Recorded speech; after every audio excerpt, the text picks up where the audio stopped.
Doing 9/11 here. Uh, you know what it is. It's the diaries. It's my diaries. Just me looking into some shit. You know what I mean? Uh, Doing 9/11 today. If you're here from the main show, Pumpkin Hill Radio, what up? If you haven't seen it, check it out. We also got Chaos Control. I don't know if this is on Patreon or the main feed. I'll figure that out. But wherever you're watching, what's up? If you're not on the Patreon, check it out. We got a lot of shit always happening. Every Tuesday, Pumpkin Hill Radio. Chaos Control and this kind of come out on, it's not set days, but usually around like the weekend, end of the week. Pumpkin Hill is Tuesdays. I already said that. But yeah, I'm gonna get into some 9/11 stuff. Some of the weirder stuff with 9/11. Hitting some other angles. Like we all know, like inside job stuff, controlled demolition. I was doing some research, looking into some stuff. I'm not gonna say I fully believe in all of it, or I subscribe to all these theories. They're just interesting to me. I think it's I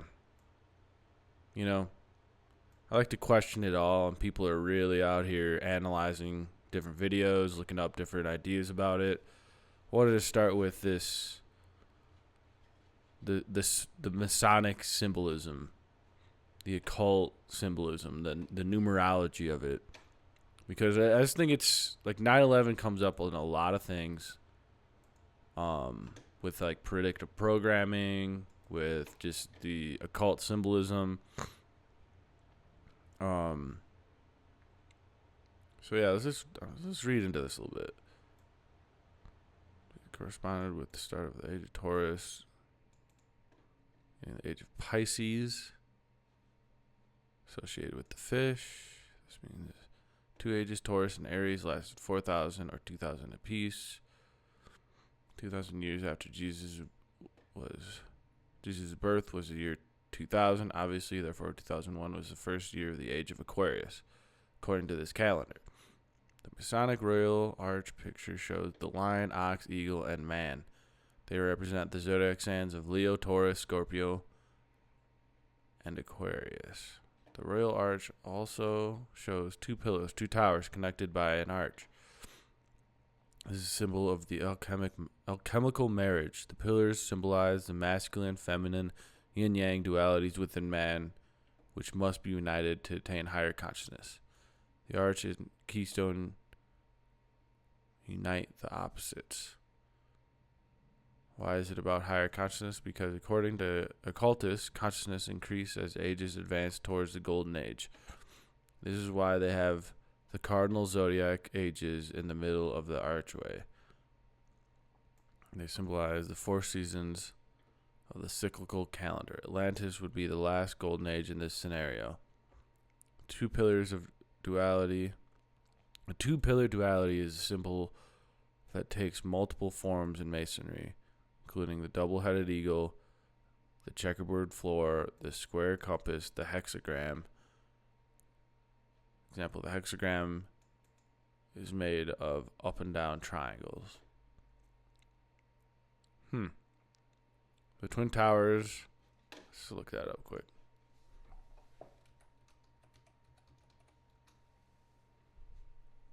Huh.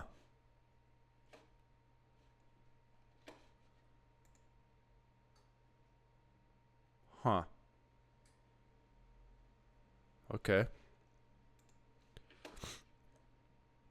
The Twin Towers were destroyed and replaced by a building which symbolizes their unification or the occult unification of opposite dualities. This is symbolic of rising consciousness and the rise. This rise happens with the advancing ages. 9/11 occurred at this point in history because it was the dawn of the age of Aquarius.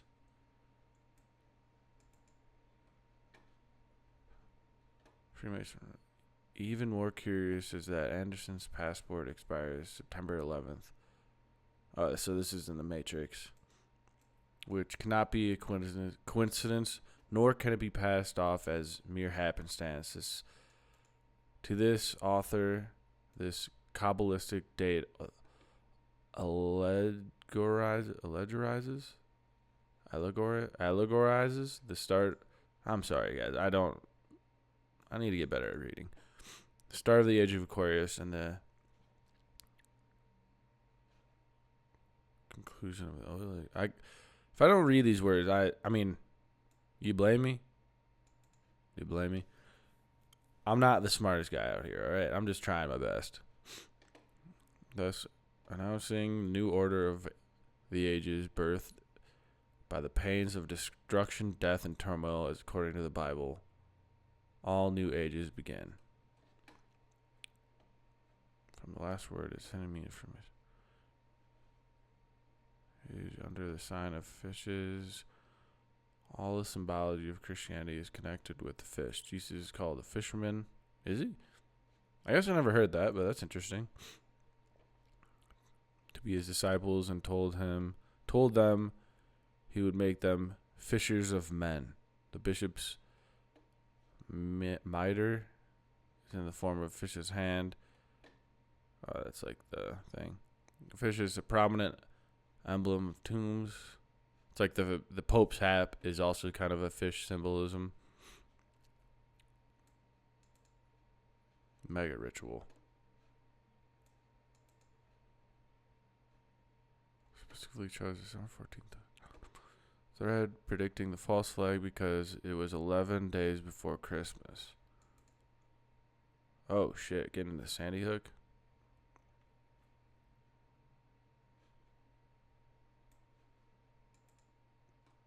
Damn.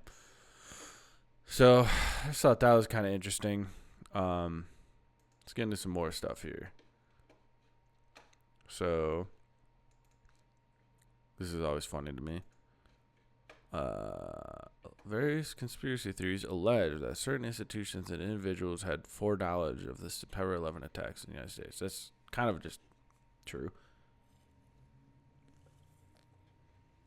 The United States Armed Forces awareness of the planned attacks, the precise volume of intelligence of the America regarding Al Qaeda activities inside the United States, whether the put options placed on the United Airlines and American Airlines, it's always United or American, and other trades indicated foreknowledge, and why the identities of the traders have never been public. Additional facets of the theories include debate as to whether warnings received from foreign agencies were specific enough to have warranted preventative action, whether domestic intelligence about planned Al Qaeda attacks, mandated intervention, using planes as missiles.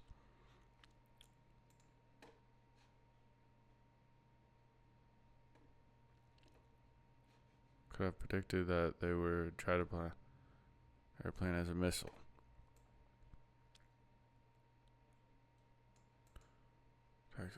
Announced there were no warning signs. There were definitely warning signs. They were also doing training exercises for this exact situation the morning it happened, or like the day before. So,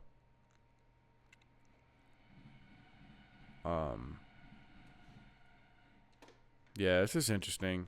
I also like getting into this, like, debunked. All right, let's get into it. Yeah, Al Qaeda was involved. Like, I believe that. The hijackers and yeah, we'll get into it. But like the hijackers' passports are the only passports that made it out. No plane parts made it. I mean, the jet fuel melts steel beams, but not passports. Classics, man. Couldn't find fucking humans in that shit, and you found passports. A little convenient. Speculation, misinterpretations of evidence, and a distrust of official accounts. Many claims made by conspiracy theorists have been debunked by experts and are not supported by factual evidence. For instance, claims about the collapse of the World Trade Center building have been refuted by NIST's investigation, which concluded it was due to uncontrolled fires. And they don't ever talk about Building 6, but we're going to get into that. First, let's debunk it. Let's just debunk it. All right. What we got? None of these conspiracy theories is true. On their face, more long-standing anti-Semitic tropes, but that hasn't stopped people from embracing them. And it's not just the delusional who reject the idea that 19 Al-Qaeda operatives orchestrated 9/11 attacks. Well-known people like former Minnesota Governor Jesse Ventura and Hollywood director Spike Lee have helped give credence to the idea that we have been told. What we have been told isn't what happened. I mean, it's obvious. Final part. What we know about 9/11 attacks has to begin with the report of the National Commission of the Terrorist Attacks upon the United States, better known as the 9/11 Commission, established by Congress President George W. Bush. It was tasked with assessing how the attacks happened and recommending steps to prevent further conspiracy theories.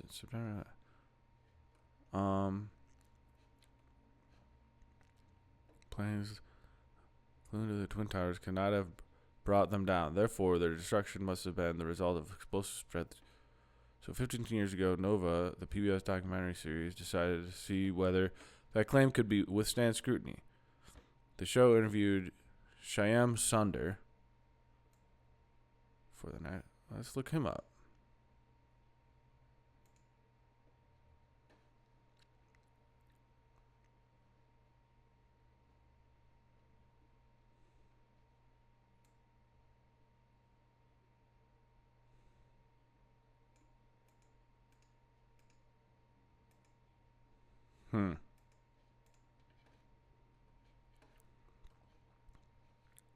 So I just yeah, I mean, so I don't know. I'm not going to read all this just cuz I don't want to read it all. I've heard all of this stuff.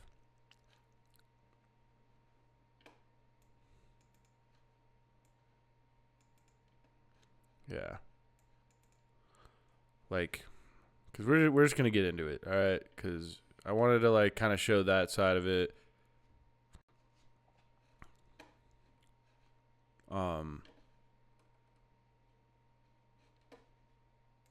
Just because, oh, shit. Let's just watch it. We've seen it from the front angle before, but this not is a very from this interesting angle. video.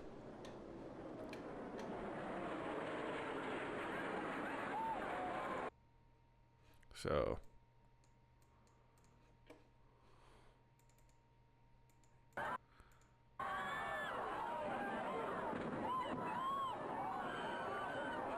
huge explosion.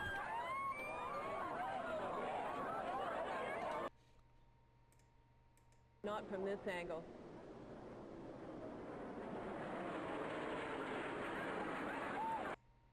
So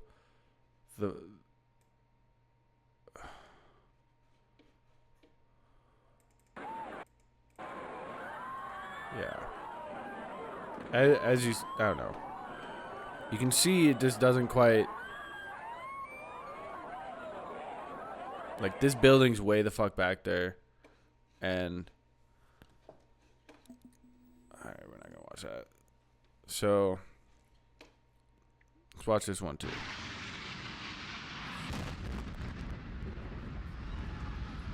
Huge explosion.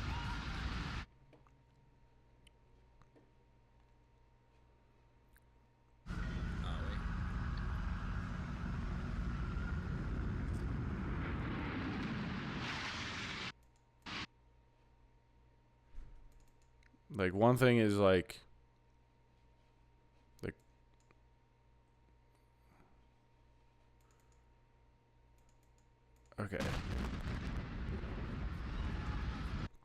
So airplane wings are known to be pretty fragile, but they slice through steel like that.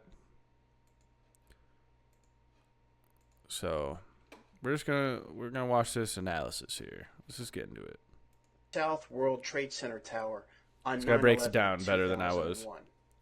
Take a really close look, because there are two impossibilities I'm going to show you here. This video was allegedly shot by Michael Herzakani, a diamond merchant This building based is in Los Angeles, way California. back there. This is not in front. The first impossibility is a real airplane couldn't have sliced through a building with a steel facade with reinforced concrete flooring and 47 steel support beams. A jet's wing can't slice through a steel building like a hot knife through butter. But that's the story the news media wants us to believe, and most people are still believing this hoax. But the second impossibility is in plain sight. In fact, I can't believe it took me over 12 years to see. Let me show you a still of this video. I've highlighted a building that's clearly behind the South World Trade Center Tower. Yet when we pay close attention to the video, Flight 175's wing should appear in front of the building, not behind it. This is a layering CGI glitch, and this proves that this video, which was seen all over the world, over and over and over again, year after year, is a CGI rendering. Thus, it's not an amateur witness video. It's a fake. And this is one of many, many faked videos put out by the news media. So, that's pretty interesting. Let's get into this. Let's just get into it. So this theory is that there weren't planes. They weren't planes. No, there's an idea that they were just missiles. There's ideas that they were direct energy weapons like lasers. I don't know, but I know there's enough fishiness with it all. So we're just diving into it, keeping an open mind on this here, because this is interesting too. Because we just watched that video. You'd see the plane hit this, and there's no plane.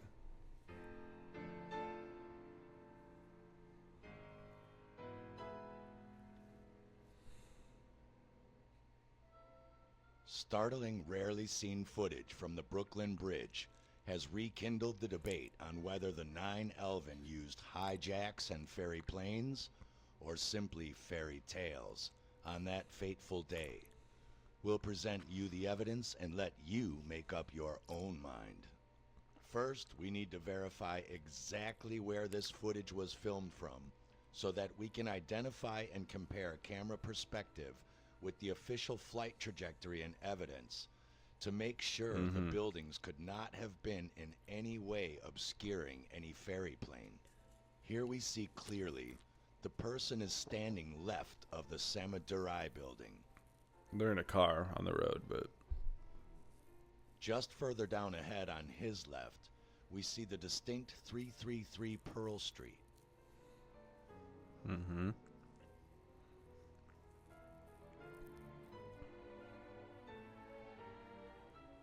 And as we see a bridge between them, the end of the Brooklyn Bridge.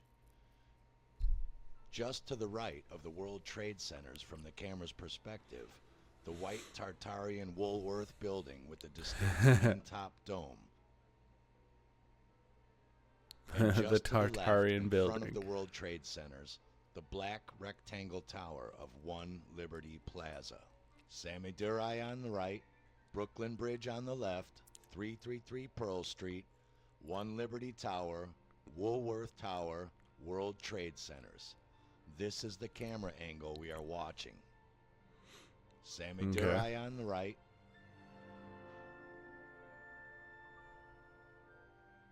Brooklyn Bridge on the left, 333 Pearl Street, One Liberty Tower, Woolworth Tower, World Trade Centers. Why is this important? Because from the camera's perspective filming angle line, this places 45th Park Place and 30 Western Broadway on the exact right side of the Twin Towers, which places the ferry plane arrival and impact on the left side of the camera angle. Why?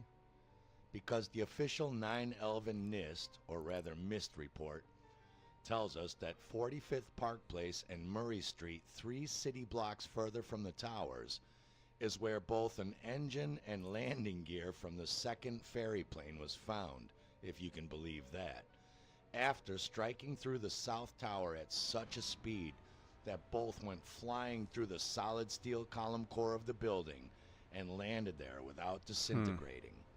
Sort of like you punching through Mount Everest and your fist being found in the valley on the other side of the mountain. That's a kind of an interesting analogy, I guess. It's kind of funny. So, we are told by the 9/11s that this first ferry plane strikes the North Towers The high 9/11s? through 98th floor first, flying from the direction over 45th Park Place and Murray Street into the towers.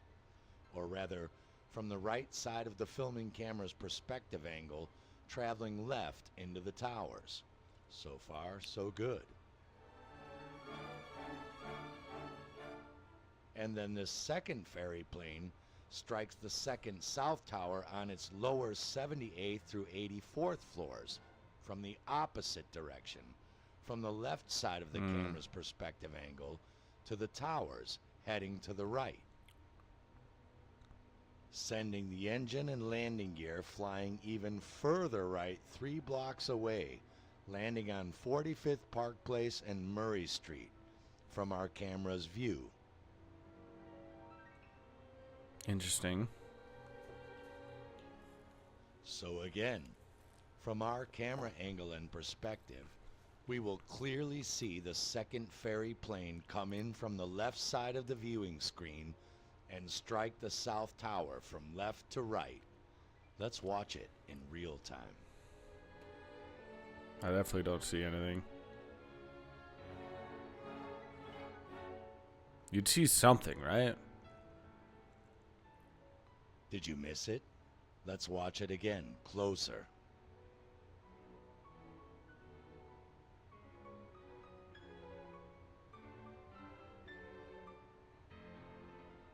Still missed it? Let's zoom right in and watch it in reverse, in slow motion, and see the ferry plane leaving the building backwards. Man, that shit's crazy. See, there's so many of these like anomalies that just don't add, like, it's too much. There's just too many. Now, was there bombs placed in here? Well, that's odd. The way it No, explodes there all the should way be a out, giant maybe. ferry plane there, clear as day. It's pretty clear mist, that it was or a controlled mist report, demolition. Told us that the first ferry plane struck the North Tower at the higher 94th to 98th floors, and that the second ferry plane hit the South Tower on the much lower 78th to 84th floors. Yep, check. We know that the second ferry plane crashed into the southeast side of the South Tower and sent the engine and landing gear crashing through the northeast side of the tower and landing 3 blocks north on 45th Park Place and Murray Street.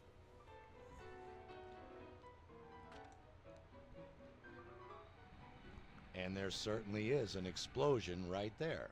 Check. We know we are looking at the correct angle of the towers because 45th Park Place and Murray Street are on the north side of the second struck South Tower, or the right side of this cameraman's recording angle. And there is no Brooklyn Bridge on the west side of these towers, so we have to be viewing them from the east. Thus, the ferry plane had to have come in from the left side, or south. Check. The only thing missing is an actual ferry plane, instead of the fairy tale we seem to have been given instead.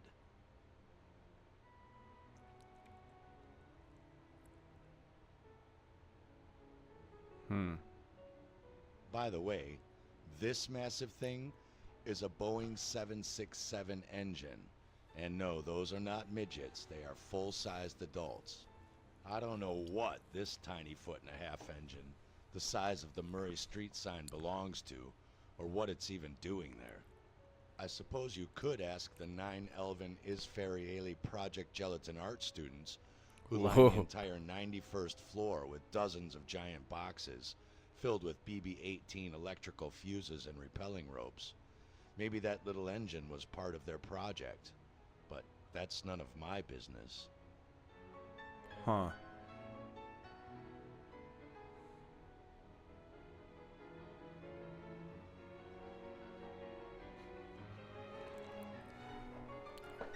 So that's just, I mean, I know it's been like 24 years, but there's so many unanswered questions. And this is like a pretty huge deal. This marked like a huge change in the world. I've also heard this theory that they were like used as like tuning forks. To change like the world's vibration. Now I don't know about that, but we got another one here. I'm into the. I do enjoy the no planes hit the towers theory. The smoke in the air right now.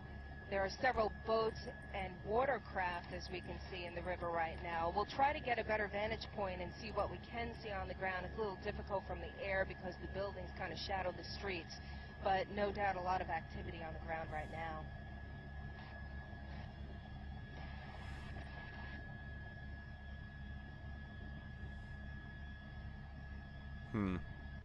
Hey folks, and welcome to another video from A Plain Truth. Well, that was from a helicopter that was at between World Trade Center 1 and World Trade Center 2 being hit, and here you see World Trade Center 2. There is no planes in the picture. The helicopter pilot assuredly would have noticed a plane flying by and hitting the building, but as you can clearly see, there was no planes in the vicinity. Look at how it starts, a lateral cut when the explosions begin. Nothing like a plane flying into it. It's from the corner that the initial blast starts off, but as you can clearly see by looking at the video slowly, that this was an explosion, another directed energy attack to the side of the building. Yeah, this is more directed energy weapon. To bring down World Trade Center 2. Couldn't be any more clear that there was no planes involved in the coming down of World Trade Centers 1 and 2. It had to be by directed energy weapons. And also to note, what kind of explosion hit the side of the building is completely different from the one on the World Trade Center 1. You see that little line there, the type of gold yellow flames. There's not the black smoke from allegedly the fuel fire either. Take a look at this rare, super slow motion video of Flight 175 that hit the South World Trade Center Tower on 9/11/2001. Take a really close look. Allegedly hit. There are two impossibilities Oh, we already got I'm going to show you here. We're just going to get it again. The impossibility is a real airplane couldn't have sliced through a building with You can see too, it doesn't reinforced concrete flooring. Immediately, like, let's just go back. So this is just disappearing. Dissolving, oh shit. Dissolving, like, it just disappears into it. You know what I mean? Like, going to show you here. When you watch it, it just disappears into it. Building with a steel facade with reinforced concrete flooring and 47 steel support beams. A jet's wing can't slice through a steel building like a hot knife through butter. But the second impossibility is in plain sight. Here is a Flight 175. Yeah, I mean, we've seen this. So evidence CGI rendering. Thus, it's not an amateur witness video. It's a fake. So evidence upon evidence, directed energy weapons brought down 9/11 World Trade Center 1 and 2 and 7. But what folks don't talk about is World Trade Center 6. Yeah. Look at the demolition done on World Trade Center 6. What could melt steel at thousands of temperatures? Looks a lot like cars to rubble like that. Directed Maui. energy weapons. This was World Trade Center 6. It's not a very popular picture in the 9/11 truth movement, but there's so many. They can't even find the flight recorders. They can't even find the engines. but they found Hani Hanjour's passport. Hani Hanjour, who took a Cessna plane and then he flew a 767 at Flight 11. 8,000 feet down to flight deck and destroyed the world Pentagon allegedly. Hani Hanjour, the expert pilot, found his passport, but everything else was destroyed. 9/11 on the back of the bills, folks. They're telling you what they're doing. It was made in 1996. The bills showing the 9/11, and on the new $100 bill in gold, it talks about abolishing the government. The second paragraph of the Declaration of Independence, all in gold. They're going to a gold standard, they're telling you. Let's take our hats off to all those heroes who have fought so valiantly, even though they didn't know what they were up against. It's cost them their lives. Yep. Even today, some 15 years later. White phosphorus in the air. So,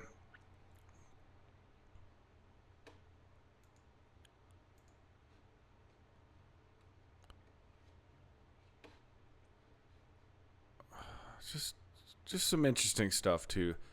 So let's go into who owned the Twin Towers before 9/11. This guy. Let's watch it. Let's watch this video. Let's get into it. I woke up and I see the Twin Towers, and I said to myself, wouldn't it be incredible to someday own those? 6 weeks before 9/11, an incredible entrepreneur from super humble beginnings ended up buying the Twin Towers. And that is really the story of our next guest, Larry Silverstein, the most unlikely person to build a real estate empire. We all started with absolutely nothing, and then here we were, building so-called empires. Larry Silverstein, one of the greatest real estate developers of all time. He bought his first building with nothing, and the story of how he does that is incredible. In the beginning, we didn't know what the hell we were doing. We had no experience, none. But failure is not an option, so we have to succeed. Larry's practicality, his compassion, he is a mensch. When you all look back behind us and you see all of Manhattan, this city was built by people like Larry Silverstein. Have you ever done this before? I said, no. Do you know what you're doing? I said, maybe. I hope so. We're going to find out. So, before 9/11, in July 2001, just 7 weeks before the attacks, Larry Silverstein, through his company Silverstein Properties, acquired on a 99-year lease, another classic number, for the Twin Towers and several other buildings in the World Trade Center complex. Building 7, Building 6. Silverstein's bid for the lease was finalized and accepted July 24th, 2001 for $3.2 billion. Okay. So immediately before 9/11, the Port Authority remained the actual owner, but Larry Silverstein was the leaseholder with full management and operation control of the Twin Towers and other buildings in the complex. So then we go, how did the attacks affect the lease agreement? 9/11 Towers had a profound impact on Larry Silverstein's lease agreement for the World Trade Center. After the destruction of the Twin Towers, Silverstein and his company as leaseholders became responsible for the cleanup and faced the financial burden of rebuilding the site, even though their investment was based on the assumption that the buildings would remain operational during their lease term. The attacks triggered significant legal and financial challenges, particularly regarding insurance. The major dispute between Silverstein and the insurers over whether the destruction of the towers constituted one event or two for the insurance purposes. Silverstein argued for two events, seeking nearly $7 billion in payouts, while insurers contended it was a single occurrence, which could limit the payout to $3.55 billion. This led to years of litigation, with the outcome directly affecting Silverstein's ability to fund the rebuilding site. Additionally, the leaseholders had to work closely with government entities and the Port Authority to determine the future of the site, balancing financial recovery, redevelopment, and the creation of memorials. The attacks thus transformed the lease from a standard real estate transaction into a complex, high-profile legal and financial battle centered on insurance recovery and the redevelopment of Ground Zero.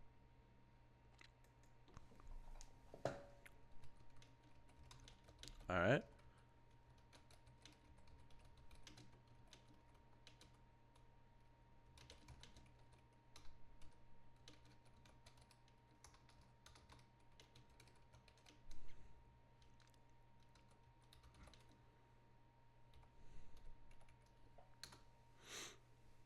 So, what kind of insurance policy did he have?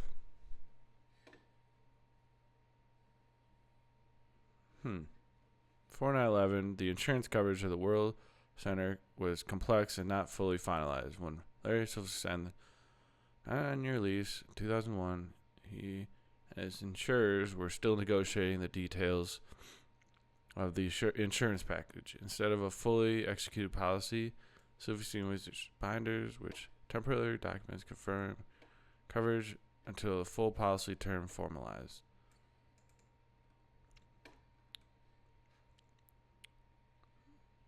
Insurance was packaged, and unlike most standard homeowners policies, it included terrorism coverage, which was considered the essential due to the however, because of the full policy terms had not been finalized.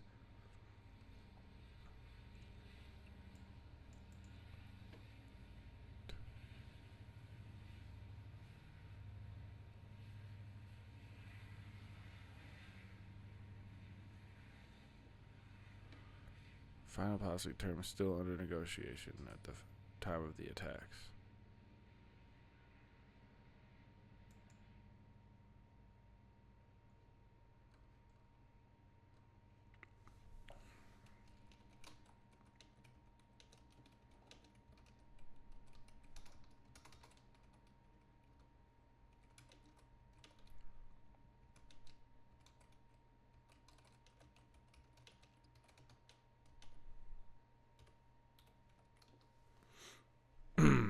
Let's just see. I'm just asking questions. We received an insurance payout of $4.5 billion after 9/11 attacks. This amount was determined after years of litigation. While Silverstein initially sought $7 billion, arguing the two occurrences, court decision.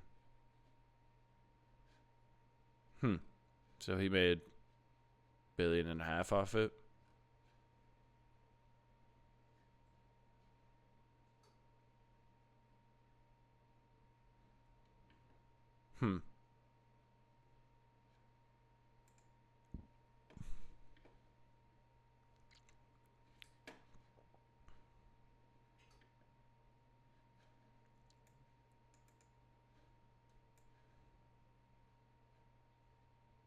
More than. Had already been paid out by 24 insurers since tax, plus additional $2 billion agreed to by 7 remaining insurers as part of the settlement reached in May 2007. This agreement ended all outstanding legal battles over the insurance policy.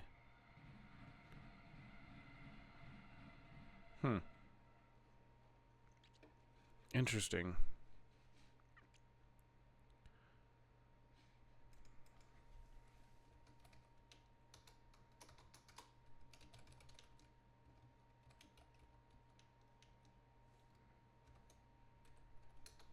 Oh, shit.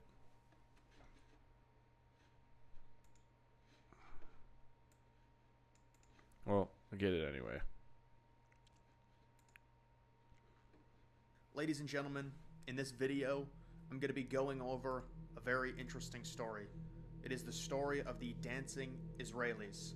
Now, I'm sure many of you might have a very vague recollection of the phrase dancing Israelis, and I'm guessing a lot of you probably think in your mind that it was some conspiracy theory, or that it was fake, or that it was some type of anti-Semitic stuff. It was 1000% real, so real to the point of the government having to declassify photos of the 5 dancing Israelis because of a Freedom of Information Act request, and I'm going to review everything that transpired related to the story. Now, the main part of the story did happen on September 11th, 2001 in New York City, but there was a lot of lead up and a lot of things that happened after the fact as well. A simple definition of the dancing Israelis were 5 men perched from an advantageous position in clear view of both towers, dancing, posing, and celebrating with a camera as the towers burned in the background. It was so noticeable, a bystander who was looking at the towers with binoculars over the top of the parking lot reported the 5 men to the police, along with their white van, which supposedly was part of their moving company, Urban Movers. The men left in their white van sometime after both towers were hit. At around 3 o'clock in the afternoon on September 11th, an alert went out to the police to look for this white van. A few hours later, they were able to track it down. The van was pulled over, and the men were investigated in New Jersey. The 5 Israelis originally denied having involvement in this event, saying their advantageous view was just a coincidence, and that they got there after the first building was hit.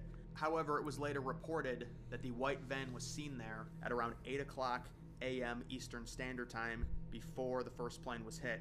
I should also make a note here that the 5 men claimed they saw the towers burning, and that attracted them to the advantageous position.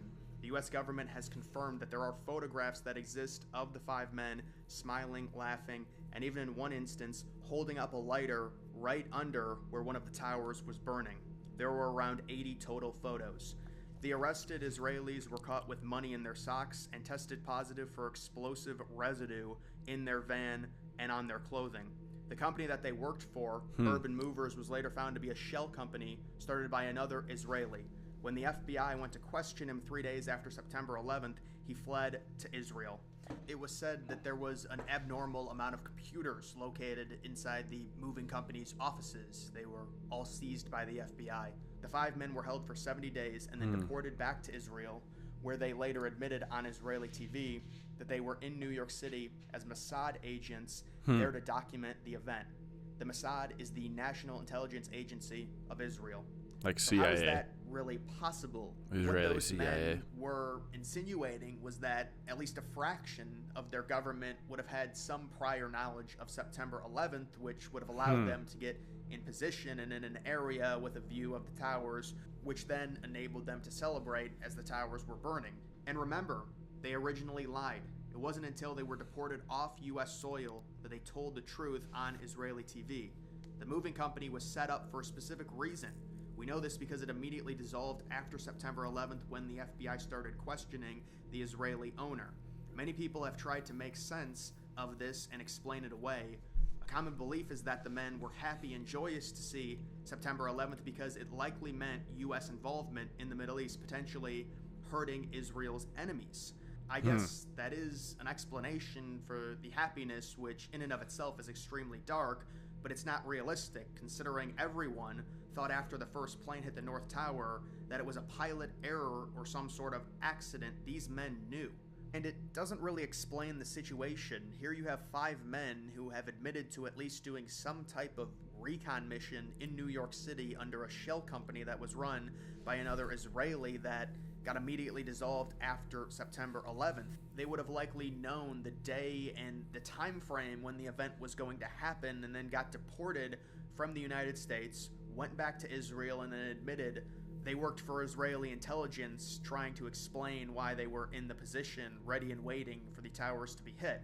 It also is worth noting that there was an Israeli art student ring active in Florida monitoring the hijackers. Florida is where the hijackers took their flight school.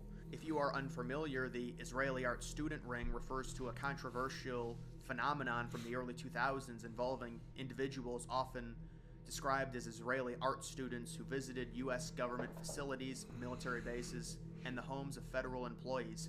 They claimed to be selling or promoting art, but were suspected by some to be engaging in surveillance or espionage activities. A French intelligence agency later reported that, according to the FBI, Arab terrorists and suspected terror cells lived in Phoenix, Arizona, as well as Miami and Hollywood, Florida, between December 2000 and April 2001, right near Israeli spy cells. The report suggested that Mossad agents were monitoring Mohammed Atta and other hijackers leading up to the attacks. It's commonly known that Israeli spy cells were located all over the United States leading up to September 11th.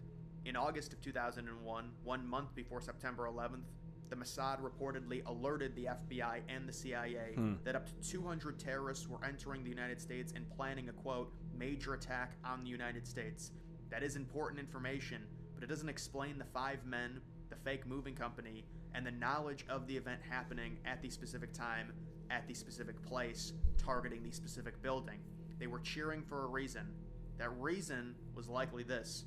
Since September 11th, 2001, the United States has spent $8 trillion on wars and related activities in the Middle East and other surrounding regions. A 2004 memo disclosed the deportation of over 100 operating Mossad agents from 2000 to 2001, including the dancing men arrested in New Jersey.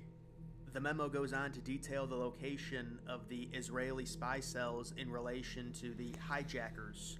It says, in June of 2001, just 2 or 3 months before the September 11th hijackings, 15 of the 19 future hijackers were living in Hollywood, Florida, 9 in the town itself and 6 in surrounding towns. Hollywood, for months, had been and would continue to be the staging ground for the hijacking of the World Trade Center planes and the Pennsylvania plane.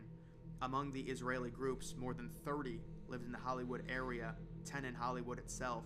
The memo later goes on to say, in regards specifically to the 5 Israeli men, that on that day being 9/11, immediately after the first aircraft hit the North Tower, a resident of New Jersey, just across the Hudson River from Lower Manhattan, became alarmed when she saw a group of men celebrating, quote, on the roof of a white van in the parking lot of her apartment building. She wrote down the license plate number of the van and called the police. The police were told that the men were, quote, posing, dancing, and laughing against the background of the disaster, which could be plainly seen across the river. The men were smiling and exchanging high fives. An FBI alert was promptly issued saying, quote, vehicle possibly related to New York terrorist attack, white 2000 Chevrolet van with New Jersey registration, with Urban Moving Systems sign on back, seen at the time of the first impact of jetliner into World Trade Center. 3 individuals with van were seen celebrating after initial impacts and subsequent explosion. FBI Newark field officers requested that, if the van is located, hold for prints and detain individuals. Sources close to the investigation said that they found in the van, quote, maps of the city with certain places highlighted, adding that, quote, it looked like they knew what was going to happen. One of the Israelis, as he was being detained by the police, said, quote, we are Israeli. We are not your problem. Your problems are our problems. The Palestinians are the problem.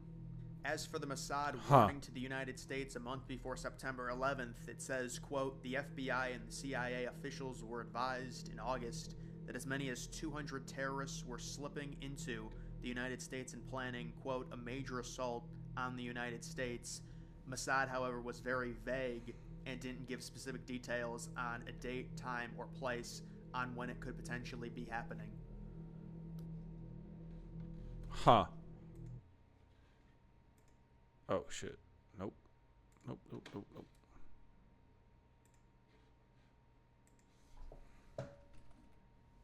All right.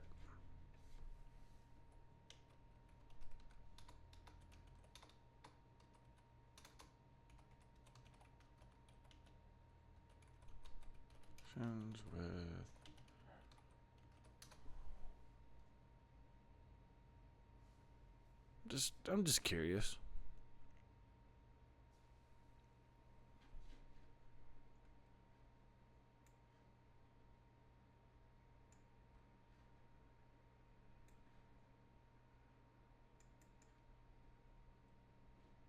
Power to have a closure. Benjamin Netanyahu.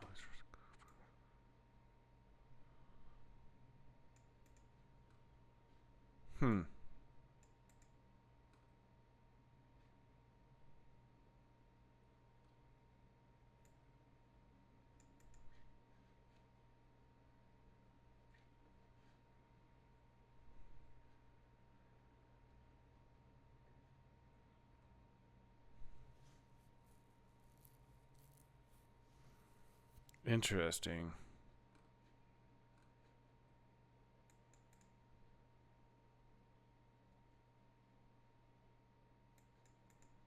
So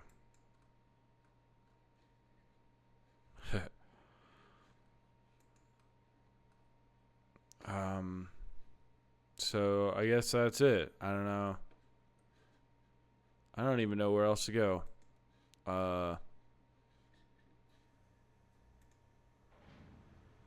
It all just seems a little fishy to me, you know what I mean?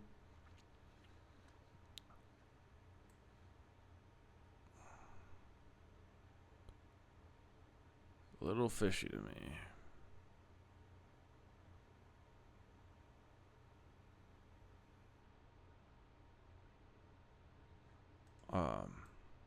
Yeah, I don't know. I think that's maybe it on this one. I don't know if you have any other like weird takes on 9/11. Let me know, please. It's a fascinating topic. I think it was a pretty foundational thing in history in my life because I was in first grade when it happened. I remember watching it live on TV in school. Changed a lot of things because it enacted like the Patriot Act, took away a lot of our American, just rights. We all kind of just let it happen because scary, terror. I believe it was some sort of a false flag event, similar to a lot of other things that got us into wars. If you're ever interested in, a really just a full breakdown of 9/11, I'm not gonna watch it here because it's like 5 hours long. But if you look up 9/11, the New Pearl Harbor, it's a great documentary. Kind of breaks down every little aspect, every detail. I don't know if they get into the dancing Israelis or not, but it gets into like every fishy detail of the whole thing, the insurance policy, how those buildings were filled with asbestos and they were like actively needed to like remove it all, which was costing them a ton of money. So even though maybe he only made only a couple billion, it would have been costing him, an incredible amount.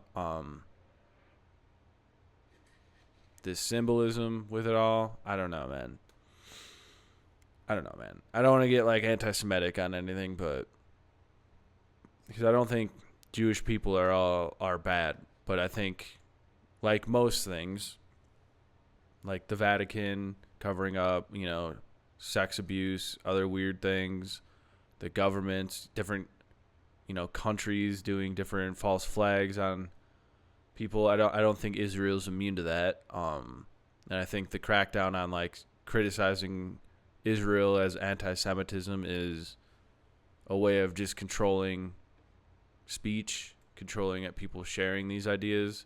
Similar to like if you were in like 2002, 2003, 4, in that time, if you questioned the narrative of 9/11, you were like deemed anti-patriotic. It's the same kind of thing. And I just think, I don't know, we got to just know what's actually going on. And we live in an age where we can share ideas and thoughts and theories, and we have to break them down critically. I think questioning them all, questioning other people's theories, but also hearing them out and not just dismissing it as anti-Semitic or, kooky or, baseless, not based on fact. Because if we're going to go off of like the 9/11 Commission as like fact, then it's all fake. But you can really poke a lot of holes in that. Look into Building 7, that controlled demolition. I mean, we can watch that right now too. Let's just get into it. Let's just do it. Let's keep going.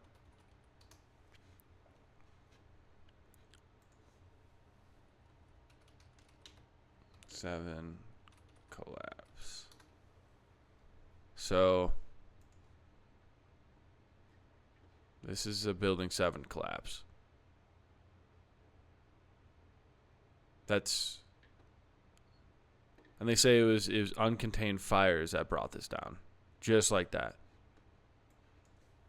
And let's just watch.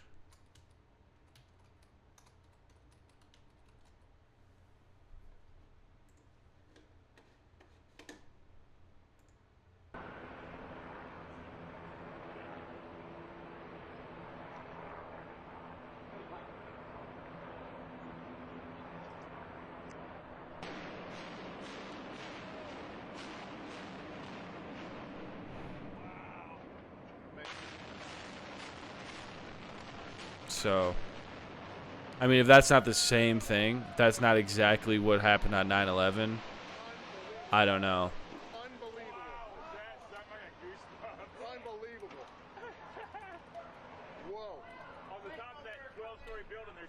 And we have this.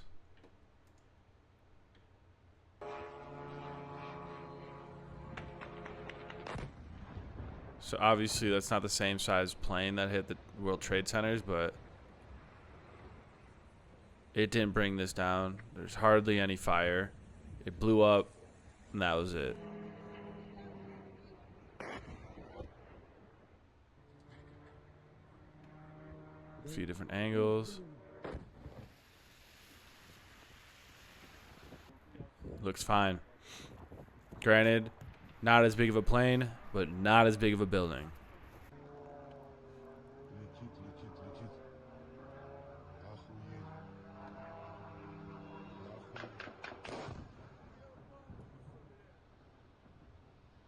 So, hey, you know, I don't know if I'm going to go and reach as far as to say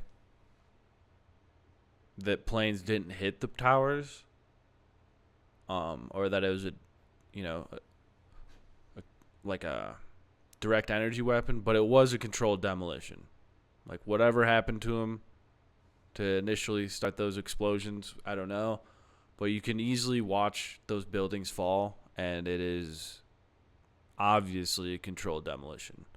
Like, you can see the rebar was all cut exactly how they would be cut in a controlled demolition. I don't know. It doesn't add up, and that's why the 9/11 Commission, I mean, if you're going to go off of that as fact, I mean, you might as well go off of the Warren Commission and say that's fact with the JFK assassination, even though there are things that don't add up. There's things that don't make sense even. They're just impossibilities. And once they lie about one part of an event like that, especially something that big, they lie about every aspect of it. And the things that led up after this, leading up to it, leading up afterwards, all the events tied and traced back to 9/11. You just got to keep your eyes open, because I don't like to be too doom and gloom, but I think we're setting up for another one of these events. Just, watch it critically.